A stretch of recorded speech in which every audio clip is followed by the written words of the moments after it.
Өдөрт та бүхэн дайран амар амгалан айлтгая. Жохлын шударгаар шуурхай өргөн нурайтай оргил цаг мэдээллийн хөтөлбөрийн мегмар гарагийн мэдээллийн хөтөлбөр энэ өдөр Орхон аймагт болж өнгөрсөн үйл явдлын мэдээллийг хүргэхэд бэлэн болоод байна. Мэдээллийн хөтөлбөртөө анхаарлаа хандуулна.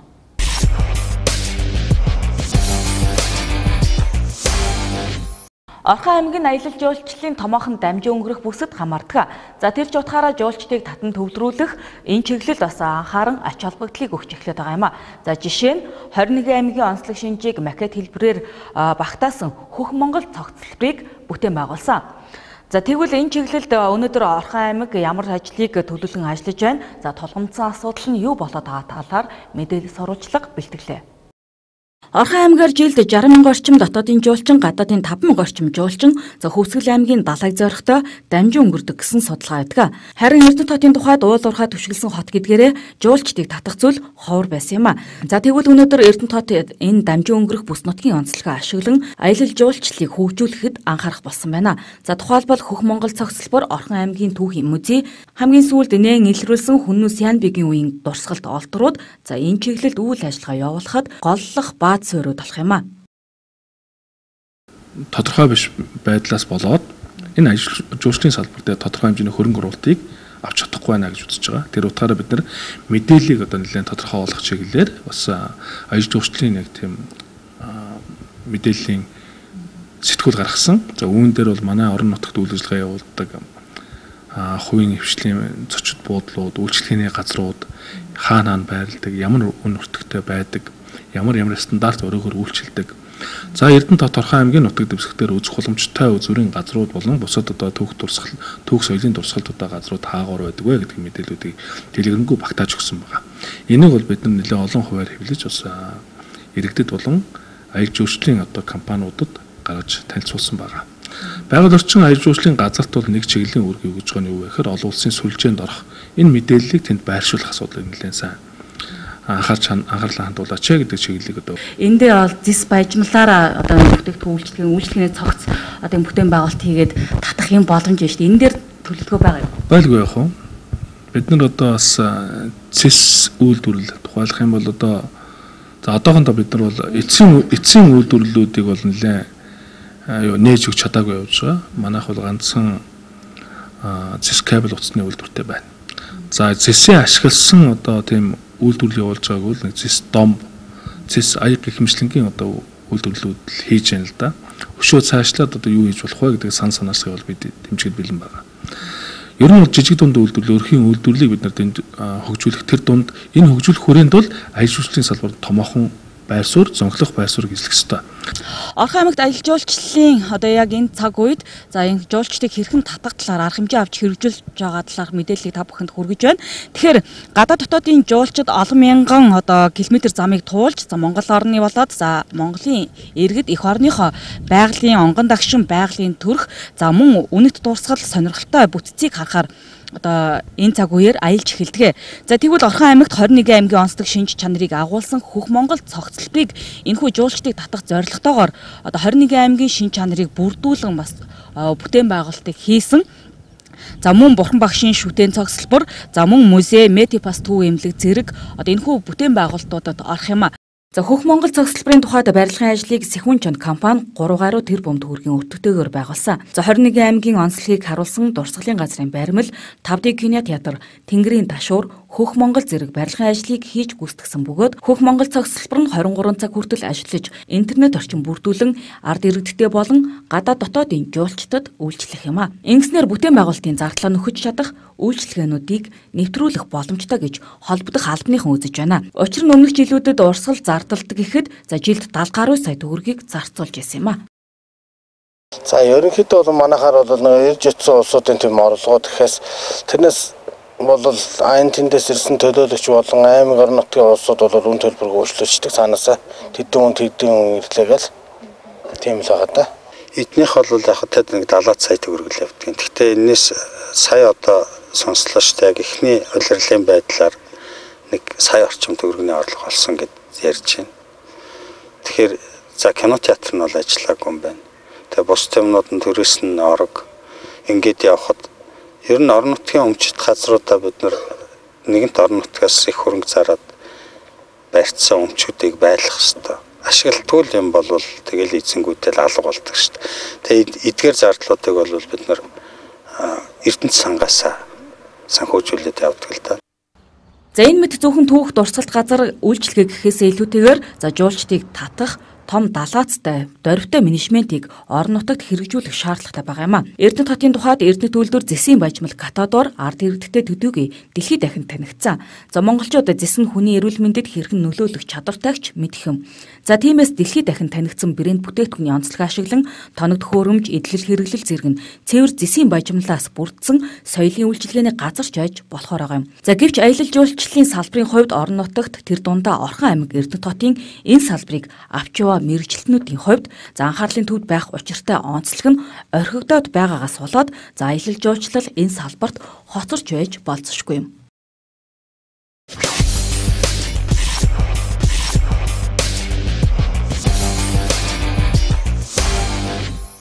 Газар гисгэнтэй холбоотойгоор асфальтаар хучаагүй 7 хорооллын замын өргөтгөл за хизээ эхэлж хизээ дуусахыг сонирхсан иргэд цөөнгүй байна.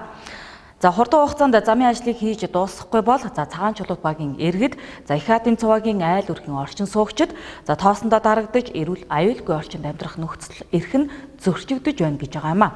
За энэ талаар дараах сурвалжлагыг сэтгүүлч ганц олон бэлтгэсэн байна. Хүлээ авч үзнэ үү? Энэ шорооч юмсан амар байна. Өдөр шөнөгүй ингэж босч шүнж машин явна, өдөрч машин явна. Ерөөсө энэгээр чинь чөлөөтэй энэ шороо шүү дээ. Явган хүний ямар ч зам байхгүй ерөөсө. Тий. Бид нар явхад тест үнэхээр гисцээ байна. Автобуснууд бүртлийн зогсохгүй явж байна. Тий. Ямар зогсоол байхгүй. Автобусны зогсоол байна аваа хийсэн юм чинь. Яа одоо энэ замыг л энэ шороогийн зогсоож өгөөч гэж. Замаа төргөн дуусгаж өгөөч л гэж хүсэж байна ерөөсө. Замаа төргөн дуусгаж өгмөр байна ерөөсө.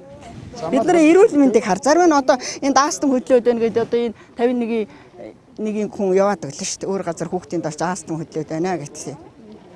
Нэг лүгээ хэлээргүйгээ ингээд отогчуулах юм байна. Тэднийх ингээд байна, эднийх ингээд байна. Тий.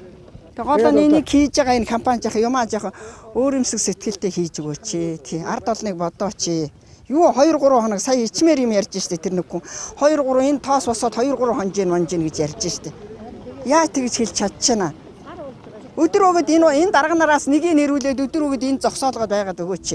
Тэгвэл ямар байх нь вэ тий? Энэ замын хурдан болгомоор байна. Энд амьдардаг хүмүүсийн эрүүл мэнд нодон намараас наашаа үнэнхэрийн хүнд байгаа шүү. Тийм учраас энийг яаралтай шийдэж өгмөр байна. Нэгдүгээр.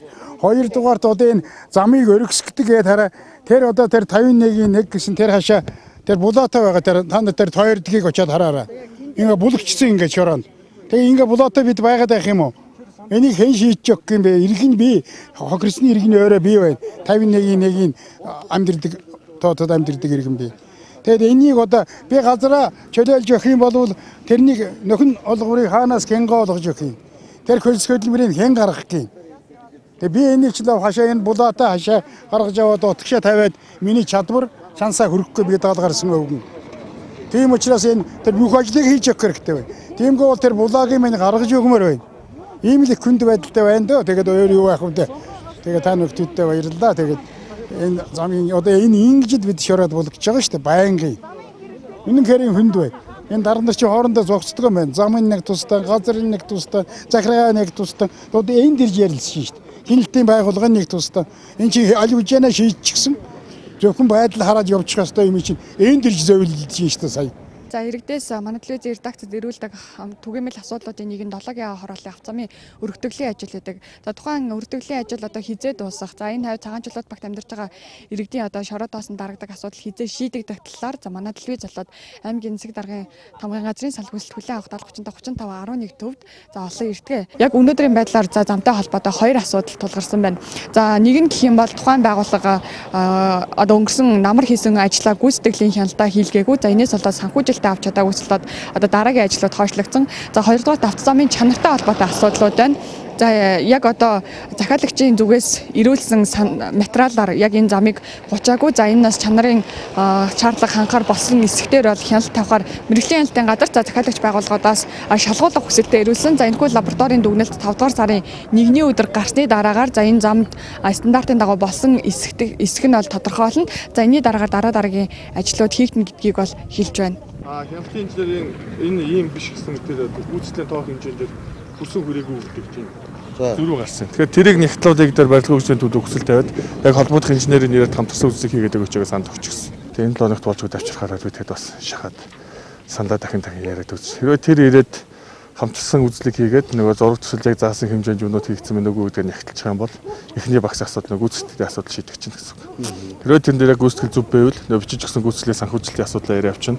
Хэрвээ зөрүү гарвал нөгөө ажлын зөрүүгөөс гарсан объем тарах нөгөө мөнгөний үлдэгдлийг өөр юм шингээх үүдэг асуудлыг ярих. Тэгэхээр ингээ эхний багц маань явчихна гэсэн. Тэгээ хоёр дахь нь энэ онд хийх ажлын график төлөвлөгөө асфальт нийлүүлэх хуваар мөвөр тэр одоо нэг график төлөвлөгөө батлагдахаар тэнтэйг үдэж асфальтынхаа гэрэмэрийн асуудал яригдсан шүү дээ. Нэг ийм л хоёр асуудлыг гүйцэтгэгч компани эзлүүлэх шаардлагатай яваад. Уг ажил нь улсын төсвийн 1.5 тэрбум гаруй төгрөгийн хөргөөр хийгдэх бөгөөд нийтдээ 991 м үргэлжлэх автозамыг 4 игнэ болгон өргөгдөх юм. Замын ажлын гүйцэтгэгчээр Улаанбаатар хотын GB Express хязгаарлагдмал хариуцлагатай компани ажиллаж байна.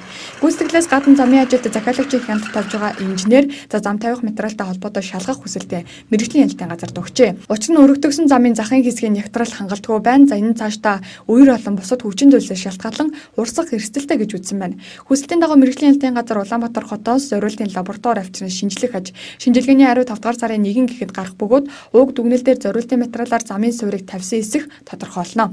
Хэрвээ материал буруу ашигласан тохиолдолд замыг эхнээс нь тавих буюу хуулах ажил хийгдэнэ. Зориулт их бол за үргэлжлүүлэн зам тавих ажлыг эхлүүлэх юм.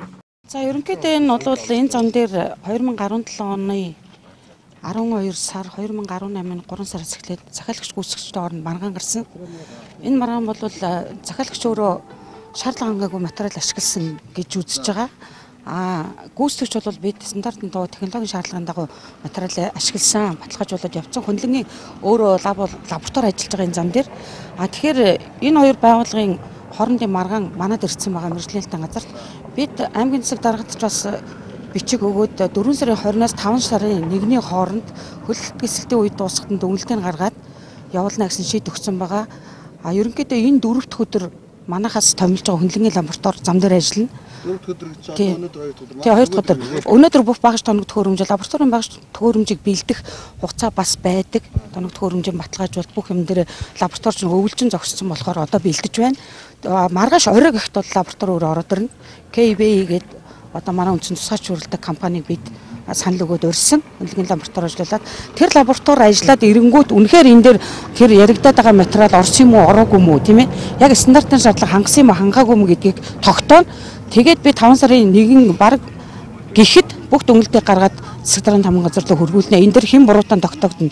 Гүйцэтгэгчээс бол ерөөсөө бид стандартын шаардлага материал хангасан мэргэжлийн босгон хянж байгаа учраас бид маргаантай байна. Энэ асуудлыг шийдэж өгсөн 2-3 удаагийн албан бичиг манад өгчөөд байгаа. Тэрийг багшлаад бид одоо эцсийн байдлаар шийдэх гэж байна.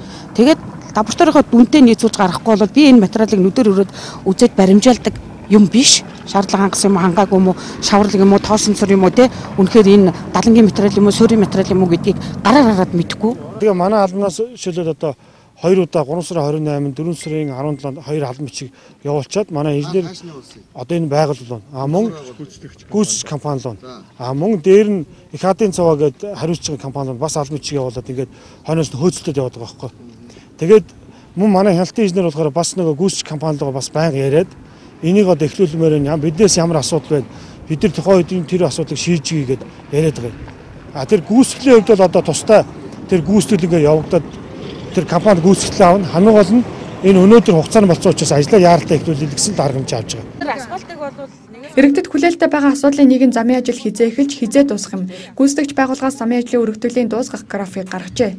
Графикийн дагуу замын ажил 4 сарын 15-наас эхлэх ёстой байсан аж. Ажил эхлэхийн өмнө Улаанбаатар хотын барилга хөгжлийн төвөөр хийх ажлын графика батлуулах ёстой. Графика хүргүүлсэн ч барилга хөгжлийн төвөөс ямар нэгэн хариу ирээгүй байгаа учраас замын ажил эхлэхгүй байгаа юм. График одоо барилгын хөгжлийн төвдөр батлуулах гэдэг өгсөн байна. Хизээ батлуулах юм. Тэр одоо барилгын хөгжлийн төвөөс гарч ирэхээр бид график нааш хугацаа байдгүй. Тэр чи аваад далт хийчихдэг байгаа зү. Хаанаас нөөцлөж мөрчин байгаа юм. Бас манай ажилтнууд бүгд хасаад байгаа л да. График бол 4 сарын 15-наас бол манай ажил эхлэх ёстой байхгүй. Тэгээ нодны хийгдсэн нөгөө ажлын маань гүйцэтгэлүүд баталгаажиг болохоор бид одоо энэ санхүүжилттэй авч чаддаг бас нодноос хойш. Тэгээ одоо яг ажил эхлэхэд бол сүмдэртэй болчиход байгаа байхгүй. Мэргэжлийн ялалтын газрын дүгнэлт 5 дугаар сарын 1-ний өдөр за ямар гарах гүйцэтгэгч байгууллага болох GP Express барилга хөгжлийн дугаар Графа баталгаажуулсны дараагаар замын ажил хизээ эхлэх нь тодорхойлно. Мэргэжлийн ялалтын газрын дүгнэлт 5 дугаар сарын 1-ний өдөр ямар гарах гүйцэтгэгч байгууллага болох GP Express барилга хөгжлийн дугаар Графа баталгаажуулсны дараагаар замын ажил хизээ эхлэх нь тодорхойлно. Яг одоогоор бол хизээ эхлэх нь тодорхойгүй байна. За ажил эхэлсэн тохиолдолд 45 хоногийн дотор замын ажлыг хийж дуусгах боломжтой аж. Ямартай ч өнөөдрийн байдлаар тоосчлтыг дарах зорилгоор удирдлагын ажил хийхийг гүйцэтгэгч байгууллагад үүрэг болголоо. За манай телевизийн иргэдийн эндэр нэвтрүүлэгт иргэдээс түгээмэл ирүүлдэг асуултын нэг нь за гэр хорооллын хог татаа болтой. За ялангуяа хаврын улиралд эхэлж байгаатай холбоотойгоор за тухай бүртээ хогоо ачихгүй бол хийсэн тарах за хүнсний хог хаягдал муудах эрсдэлтэй. За үүнээс шалтгаалж орчны бохирдол үүсч энтервирус тархах нөхцөл болж байгаа юм. За иймээс Орхон аймгийн хот огжуулах газраас хог татан авалтын ирээсийг за ойртуулах шаардлага тулгарсан. За тэгвэл энэ асуудлыг дуудлагын машин за төлбөртөөгөр хог ачих байдлаар шийдвэрлэхээр орон нутгийн удирдлага болон холбогдох байгууллагууд тохиролцсон байна. Оргилдог мэдээллийн хөтөлбөр чухал мэдээгээр үргэлжлэн хурж байна. Тэгэхээр манай телевизийн иргэдийн эндэр нэвтрүүлэгт хогтой холбоотой асуудлууд бол нэлээдгүй ирдэг. За тодорхойлбол иргэд за хог татаа авалтыг одоо сар бүр 1000 төгрөг одоо хурааж авдаг ч гэсэндээ улиралдаа нэг удаа хог татаа авалтыг хийдэг за иргэдэд хүндрэлтэй байдаг. Цаашлаад энэ хугацааг ойртуулах боломж бий эсхийг талаар нэлээдгүй тодруулдаг. За ялангуяа дулааны улиралд ирсэнтэй холбоотойгоор хогноос одоо халдвар төвчөө үүсгэх. За сүүлийн үед бас Улаанбаатар хотод гараад байгаа энтеровирус тархах гэх мэтчлэн олон сөрөг үр дагаврууд гарах эрсдэл нөхцөл байдал бий болоод байгаа. За яг одоо бол наран баг дээр бид ирээд байна. За наран багийн тухайд хог татаа ажилд одоо хараахан хийгдэг байгаа ч гэсэндээ айлууд бол гудамжиндаа хогоо гаргаад тавьчихсан байна. За яг одоо дулааны улиралд бол энэ маань салхишуургаар за хийсэх, халдвар төвчөнд тархах бас эрсдэл болдог. Тэгвэл яг энэ ил задгаа хайсан хог хаягдлаас ямар эрсдэлт хүчин зүйлүүд нөхцлүүд бол бий болох талаархыг бид эрүүл мэндийн газрын мэрэгжилтнээс тодруулъя. За энтеровирусын халдвар нь улсын хэмжээнд бол сүүлийн 5 жилийн тунгац зүйл дээр бол 2 дахин бол нэмэгдсэн байдал одоо хандлагатай байгаа. За энэ энтеровирусын халдвар нь бол ерөнхийдөө бол хавар, намар, зуны улирлуудад бол ихсэх хандлагатай байдаг. Нийт өвчсөн хүний бол 10 хүртэлх насны хүүхэд бол өвчлөх хандлагатай. За үүний бол өвчсөн хүүхдүүдийн 4 хүртэлх насны хүүхдийн бол 90% нь бол хүндэрдэг байгаа. За энэ энтеровирусын халдвар нь бол нийтээ эмнэлзэн одоо шинж тэмдэг гэх юм бол 39-аас 40 хүртэл халуурах тухайн одоо хүүхдийн буюу хүний одоо ам, гар, хөл зэргүүдэд бол талбад гөвдрүүд тууралт гарах юм шинж тэмдэгтэй байгаа. Ялангуяа хаврын улирал буюу за одоо газар гис гууж алгаар иргэдийн хайсан хог ил гарч байна. Эдгээр газарт согтуу иргэд бийцсэх, нус, шүлс, цэрэ хаях зэрэг нь энтеровирус тархах үндэс болдог. Энтеровирус нь халдвар авсан хүний өвтгөн шүлс, за нус, цэр, цэврүүний шингэнтэй хавтал болох энтеровирусаар бохирлогдсон хоол хүнс, ус, хөрс, эд зүйлс, бохир гар, ялаагаар дамжих халдварлага. Тиймээс гэр хорооллын гудамж толбойд байгаа хог аяглыг түргэн хугацаанд ачиж тээвэрлэх шаардлага байгаа юм. Гэтэл булаг наран багийн тухайд хогоо гудамжиндаа гаргаж тавиад 7 хонж байгаач хог ажилт хийгдэг байна. Тэгвэл энэ талаар бид хот тогтоолох газраас тодрууллаа. За өнөөдрийн байдлаар 2 хэсэг барьгаад гэр хороололд хог татаа авалтыг хийж байгаач хүрэлцээ хангаж муутай байгаа учраас за Багтуу спорт волонтертэй иргэдэг гэрээ байгуулан дуудлагаар хог ажилт үйлчилгээг нэвтрүүлэх гэж байгааж. Хот тогтоолох агуулгаас одоо дорны чим гэдэг компанитай гэрээж 2 ховоо нэгт эрдэнэ тусын тракторыг авч одоо нэг барьгаад нэмсэн байгаа. Мөн одоо энэ дээр болохоор бид нар мөн иргэдийн оролцоо буюу хувь нэмтэй гэрээж одоо нэг баг дээр нэг пронтер машинтай гэрээгээ дуудлагын хогны үйлчлэгийг нэвтрүүлэхээр одоо энэ шийдлэг гаргаж ирсэн. Тэгээ уг арга хэмжээ хийхэд бол мэдээж журам байх хэрэгтэй. Яагаад тэгэхээр бид нар дуудлагын хогны машин тухайн багаас нэг багийн даргын одоо техникэлтэнд ор нэг машин гарч ирэх хэрэгтэй. Зөвхөн тэр машин бид нар дуудлагын хогны үйлчлэгийг хийн. Тэгэхээр бид нар бол одоогийн бидний тооцоолсноор бол нэг бошиг хог 1000 төгрөг 2000 төгрөгөөр ирэхэд одоо дуудлагаар ачуулна. Тэгэхээр тэр тухайн 2000 төгрөгөөр ачиж байгаа хогны мөнгөнд болохоор тухайн иргэний тэр жолоочийн хөлсөөр мөн энэ ирэх очихт төлснийхэн зардлыг одоо нойрмын дагуу хотогчуулах хөр ингээд иргэн хотогчуулах хамтын ажиллагаагаар энэ ажлыг хийхээр одоо шийдвэрлсэн байгаа. Тэг өнөөдрийн байдлаар бид нар энэ төсөл болоод хэлбэртэй байгаа. Яг хэрэгжиж эхлэв. Өнөөдөр аймгийн цэцгийн зөвлөлөө хурлаар оруулна. Тэг одоо маргааш аймгийн иргэдийн төлөөлөгчдийн тэргүүлжтэй хурлаараа батлуулаад одоо энэ ажил багтааг хамтарч хийхээр одоо төлөвлөж байна. Хотогжуулах газрын парк шинжилгээ хүрээнд 2018 онд орон нутгийн төсвөөс 2 ховоо машин, 1 тракторын асуудлыг шийдвэрлэх бөгөөд за одоогийн байдлаар худалдаа авах ажиллагаа зарлагдсан байна. Мөн засгийн газрын хэрэг эрхлэх газрын дэд дарга болон Орхон аймгийн засаг дарганд санаачилгаар Казахстан улсын буцалтгүй тусламжаар хог цэвэрлэх зориулалтаа КАМАЗ маркийн 4 ширхэг автомашин өгч байгаа. Уг машины нэг бүр нь 10-аас 14 тонны даацтай за 2014-өөс 2016 онд үйлдвэрлэгдсэн хог цэвэрлэх зориулалтай машинууд байх юм. Цагаан нуур лимний их шиг Чулуунхүү гавьяатын хүмүүс амьдрах сайхан Баярлаландаа зэрэг уран бүтээлүүдээр завханчууд болон монголчуудад танигдсан чөлөөт уран бүтээлч Мегмар Цэрэн Эрдэнэт хотод суугаа завханчуудад зориулан тоглолтоо хийх гэж байна. Энэхүү тоглолтын талаарх дэлгэрэнгүй мэдээллийг хүлээн авч үзнэ. Завхан аймгийн харьяат чөлөөт уран бүтээлч Мегмар Цэрэн Эрдэнэт хотод суугаа завханчуудад лимний их шиг тоглолтоор бэлэг барих гэж байна. За тоглолт 4-р сарын 26-нд 18-20 цагуудаас ганцхан орой хүүхэд залгачуудын театрын тайзнаа тоглогдох юм. За баярлалаа. За эрдэнэчүүдтэй болон Эрдэнэт суугаар орсон буюу завханчуудаа энэ өдрийн төмөн болгон айлтгах мэдчлээ. За миний хувьд бол Завхан аймгийн Идэр сумын харьяат 5 сарын 6-нд Улаанбаатар хотод тоглолт төлөвлөсөн байгаа. Энд хүүхд залуучуудын театрт 4 сарын 26-ны 18-20 цагуудаас 2 удаа тоглохоор.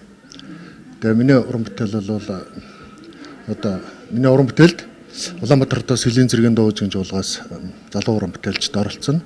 Энэ Эрдэнэт хотод суугаа соёлын дэргэний ажилтан Даваасран соёлын дэргэний ажилтан дуучин оюун эрдэнэ Дамдаржа мэтчлэн уран бүтээлчд оролцсноо.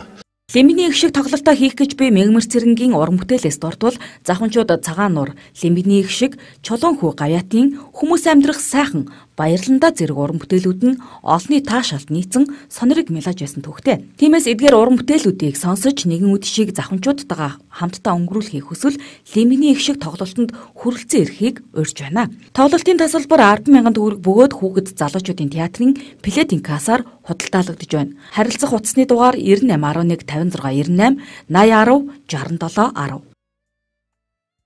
Гүрж улсын Батам хотод зохион байгуулагдсан за дэлхийн миссийн тэмцээний 6-аас 7 насны ангилалд Монгол улсаа төлөөлөн оролцсон Орхон аймгийн авяас биелэг төвийн сурагч Пүрэв дээр тэргүүн байр эзэлж дэлхийн мисс болсон.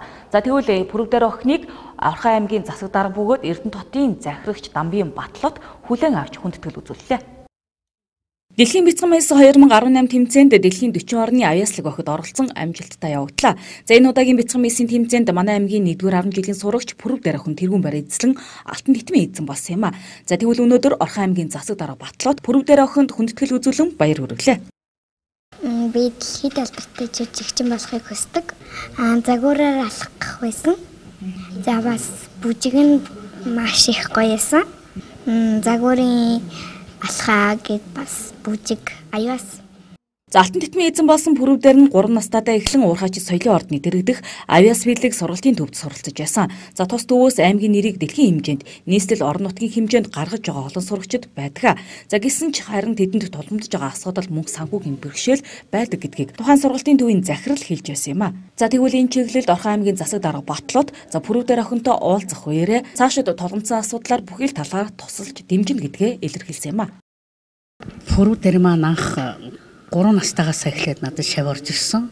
Тэгээд яг яхад орж ирэхдээ бол ерөөс айгүй хэцүү ингээд юм уншуулах гэхээр ингээл ядраад байна, амармаар байна, унтмаар байна гэл надаас цайн ихэл, эзхэм ихэл ингээд идэх хөвгтэйсэн. Тэгээд одоо энэ маань 3 нас 2015 оноос хойш явсан гэсэн үг тий.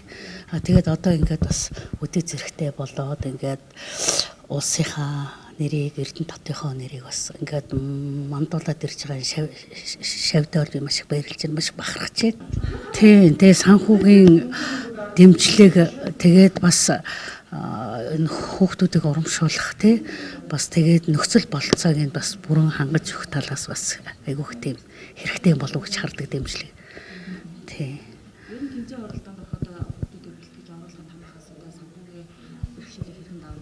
Бид нар бол ерөөсөө дандаа л эцэг эхчүүд маань өөрсдөө л яадаг штэ. Яг л өөрсдийнхөө хүчээр л ингээл тэгж явдаг. Түүнээс аймаг орон нутаг одоо энд тэтгэхийн ивент тэтгэгч мэтгэгч гэсэн ойлголт бол ерөөсөө байдаггүй. Тийм тэгэл ерөөсөө яг л өөрсдөө л үгээр явдаг. Тэгээд ерөөсөө улсын тэмцээнч бай. Одоо аймаг орон нутгийн тэмцээнч бай. Тэгээд ер нь хувийн сургалтын байгууллага гэдэг бол нэг дэмждэггүй. Дандаа өөрсдөө л хүч болцоогоор өөрсдөө л нөхцөл болцоогоор л ингэж явдаг. Манай аймгаас бэлэг ур чадвараараа аймаг орон нутгийнхаа нэрийг гаргаж байгаа хүүхэд залуучуудыг дэмжих хүрээнд 60 сая төгрөгийг төсөвлөдөг. Үүний хүрээнд дэлхийн бяцхан мис 2018 тэмцээний алтан сарнаа эзэн сурагч Пүрвдэрийн цаашдын гаргах амжилт арга хэмжээнд дэмжлэг үзүүлнэ гэдэгч мөн дурдсан юм а. За ингээд уламжлал болгон зохион байгуулдаг Төгөл группийн нэрэмжит спортын бага наадам Монгол Улсын их сургуулийн орхон салбар дээр үргэлжилж байна. За энэ жилийн тухайд сакс, волейбол, за ширээний теннис зэрэг спортын дөрвөн төрлөөр тэмцээнийг нийт түрээслэгч нарын дунд зохион явуулж байна. Уламжлал болгон зохион байгуулагддаг Төгөл группийн нэрэмжит спортын бага наадам Монгол Улсын их сургуулийн Эрдэнэ салбар сургууль дээр үргэлжилж байна. Энэ жилийн тухайд сакс, волейбол, ширээний теннис зэрэг спортын дөрвөн төрлийн тэмцээнийг нийт түрээслэгч нарын дунд зохион байгуулж байна. Төгөл эхлэлгүүр 110 орчим түрээслэгчтэй бөгөөд дөрвөн багийн 60 орчим тамирчид спортын бага наадамдаа оролцож байна. Энэ жилийн тухайд багийн дүнгээр төрүүлсэн баг шилжээ явах замын эзэн болох учраас илүү өрсөлдөөнтэй тэмцээнүүд болж байна гэдгийг зохион байгуулагчид онцолж байна. За нийтдээ бараг манайх бол нийтдээ 110 гаруй түрээслэгчтэй байдаг. За ажилчид нийтлээ 56 ажилчтай байгаа. За баг тамирчдын төрлөөр бол нийтдээ 48 баг тамирчид оролцож байна. За тус бүрдээ алт мөнгөн медальтай. За багийн дүнгээр шилжээ явах цом өргөмжлөлтэй. Нийтдээ яг хэдэн багц медалийн төлөө өрсөлдөж байна? Одоо дөрвөн тэмцээний 6 тэмцээний дөрвөн яг авах баг бол тодорч байгаа тэмцээн бүрээс тэрний багц медалийнхаа дүнгээр бол нийтдээ 32 медаль өрсөлдөж байна. Ерөнхийдөө манайх тэмцээнийг жил болгон зохион байгуулна. За мөн 7 сард бид нар аялал зугаалгаар бас нэг аль нэг орон дуу юм уу аль нэг амралтын газар дээр чөлөө цагийг бас өнгөрүүлдэг.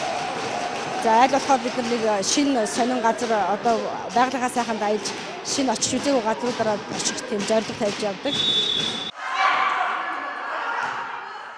Волейболын тэмцээнд 3 эрэгтэй 3 эмэгтэй холимог баг. За бусад төрлүүдэд эрэгтэй эмэгтэй ангиллаар тэмцээнд оролцогчид өрсөлдөж байна. Жил ирэх тусам бүх тэмцээнд оролцогчдын ур чадвар нэмэгдэж, цар хүрээ өргөжж, тэмцээний төрлүүд нэмэгдэж байна. Мөн оролцогчдын хувьд тэмцээн илүү өрсөлдөөнтэй болж, өндөр ач холбогдол өгч байгааг хэлж байгаа юм. За энэ тэмцээн бол жил болго уламжлал болоо явдаг. Энэ одоо спортын 3 төрлөөр сакс, волейбол, сакс нь эрэгтэй эмэгтэй төрлөөр, волейбол нь холимог, теннис нь эрэгтэй эмэгтэй гэх төрлөөр жил болго ирэх тусам улам өрсөлдөөнтэй багуудын хөгжөөн дэмжигдэр багуудын чанар чансаа улам сайжирч байна. Би одоо сакс волейболд нь оролцож байна. Ер нь адилхан тэнцвэл байна. Тэгээд бөмбөг бөөрийнхээ тэр өдрийнхөө югаар л болж байна. Манайх бол өнгөрсөн жил нийлбэр дүнгээрээ 1-р хайранд орсон. Манайх бол 3 давхрын танхимын хамт олон байна. Одоогийн байдлаар бол цомоо хадгалах бол магадлал жоохон бага байна. 2-р хайранд орох бол гэж бодож. Бусад бол теннисен дээр бол эрэгтэй 3-р хайр, эмэгтэй 2-р хайранд орж явж байна. Саксан дээр волейбол дээр бол одоогийн байдлаар 2-р хайранд явж байна. Түрээслэгчдийн чөлөө цагийг зөв боловсон өнгөрүүлэх, бие балдрыг хөгжүүлэх, тэмцээн уралдаанаар дамжуулан нөхөрлөл, найрсаг харилцааг бий болгон, хамт олон сэтгэлгээг нэмэгдүүлэх зорилгоор уг тэмцээнийг Төгөл группээс санаачлан жил бүр зохион байгуулдаг. Үүнээс гадна явган аялал, амралт, зугаалга, спорт өдрөлөг гэх мэтчлэн олон арга хэмжээг зохион байгуулдаг гэдгийг зохион байгуулагчид хэлж байна.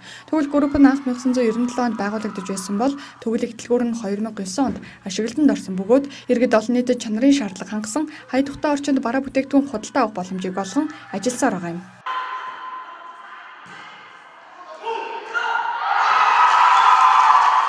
Солонгос улсад сурагчийн хүсэл эрмэлзэлтэй залуучуудад нэгэн таатай мэдээг олгоё. За World Care компани нь таны хүсэл мөрөөдлийг биелүүлэхээр за Солонгос улсад сурцгай нээлттэй өдөрлөгийг Эрдэнэт хотноо зохион байгуулахаар зорио ирж байна. За нээлттэй өдөрлөгт хүрэлцэн ирснээр Солонгос улсад хэрхэн тэтгэлэгтэйгээр суралцах талаар өн төлбөргүй зөвлөгөө мэдээллийг авах боломжтой юм а.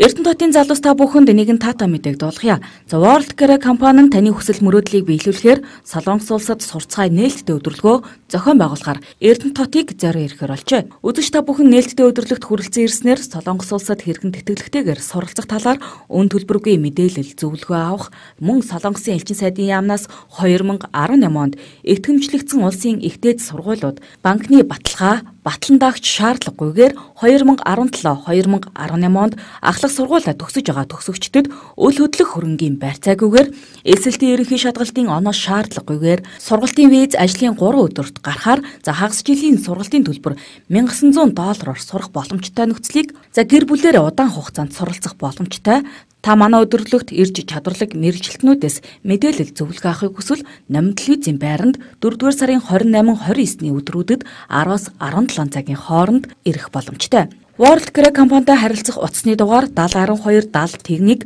9972 22 12. Өдөгч та бүхэнд энэ өдөр болж өнгөрсөн үйл явдлын мэдээллийг чухлыг шударгаар шуурхай өргөнөөрэтагаар оргил цаг мэдээллийн хөтөлбөр хүргэлээ. Мэдээллийн төгсгөлд ус цагуур орчны шинжилгээний төвөөс ирүүлсэн хоногийн цаг агаараа мэдээг хүлээн авч үзсэн үү? Баяртай үзэгчтэй.